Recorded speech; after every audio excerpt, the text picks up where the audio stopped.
జగన్ గారు మీటింగ్లు అవుతా ఉన్నాయి, బస్సు యాత్ర జరుగుతూ ఉంది. ఎలా చూస్తారు సార్ ఎలా జరుగుతున్నాయి యాత్రలు?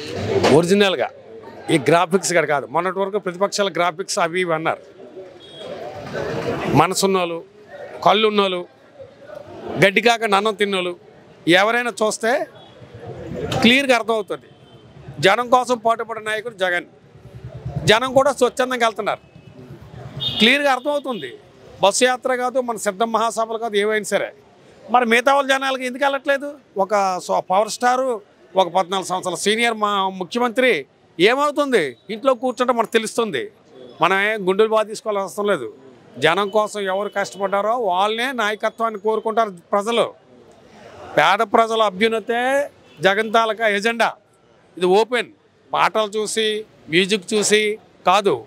ఏదైతే పూర్వలాగా జనాలు తరలించి ఇస్తే ఓట్లేసే రోజులు పోయాయి. అదంతా అవుట్డేటెడ్. ఇప్పుడు ఏంటంటే జనం ఒరిజినల్గా పార్టీ మీద అభిమానంతో పార్టీ కార్యకర్తలు కానీ, పార్టీ సానుభూతులు కానీ సభలకు వెళ్తారు. ప్రజలు ఆల్రెడీ డిసైడెడ్. పేద ప్రజలు, ఇది నిజంగా చెప్తున్నాను, ఇది పబ్లిసిటీ కోసం వస్తుంది కాదు. పెత్తందారులకి పేద ప్రజలకి జరుగుతున్న యుద్ధం. ఒక వర్గం అంటే పెత్తందారి వర్గం జగన్ పోవాలని వాళ్ళు కోరుకుంటున్నారు. ఒక బలమైన వర్గం పేదల వర్గం జగన్ మళ్ళీ రావాలని కోరుకుంటున్నారు. ఈ విషయంలో మట్టుగా పేదలదే విజయం. ఇది వాస్తవం. మేము పార్టీ అభిమానులుగా లేకపోతే పార్టీ సానుభూతులు కాదు. పేదవాడికి పెత్తందారికి జరిగిన యుద్ధం ఇది. ఇందులో పేదవాడే గెలుస్తాడు. ఎందుకంటే కష్టపడి పేదవాడు ఇప్పుడు కూడా ఏ పని చేయడానికి అంటే ఈ లైన్లో నిలబడి ఓట్లు వేయమనండి. వెళ్ళి ఈ జగన్ పోవాలని కోరుకునే సగం మంది ఓ 2 గంటలు లైన్లో నిలబడి ఓట్లు వేయమనండి. వీళ్ళు మైకుల్లో కూర్చొని మాట్లాడడానికి, టీవీల మీద కూర్చొని అయిపోయింది జగన్. ఎందుకు అయిపోద్ది? ఏం పని చేశాడు? ఎవడైనా సరే జగన్ తిన్నాడు అన్నాడా?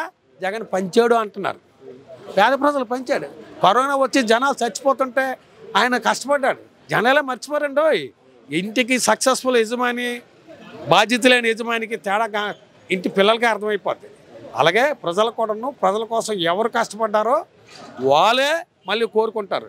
ఇది వాస్తవం. మన మీద ఎవరో ఈరోజు మైండ్ డైవర్ట్ చేసి మీరు వేసేయండి అంటే వేసే రోజులు పోయాయి. పేదవాడి నుంచి పెద్దవాడి వరకు, నిరక్షరాస్యుల నుంచి విద్యాధికుడి వరకు ప్రతి ఒక్కరికి సొంత ఎజెండా, సొంత ఒపీనియన్ ఉంది. చాలా విచిత్రమైన ఎన్నికలు ఇవి. ఒకరిని ఎవరికి మోటివేట్ చేసి ప్రభావితం చేసే రోజులు పోయాయి. ప్రతి ఒక్కరు కూడా సిద్ధంగా ఉన్నారు. ఇది నిజం. ఇది మంచి శుభ పరిణామం. ఎట్టి పరిస్థితుల్లోనే జగన్మోహన్ రెడ్డి అత్యధిక మెజార్టీతో వస్తారు. మళ్ళీ ఆయనే సీఎంగా అవుతారు. ఇది తథ్యం.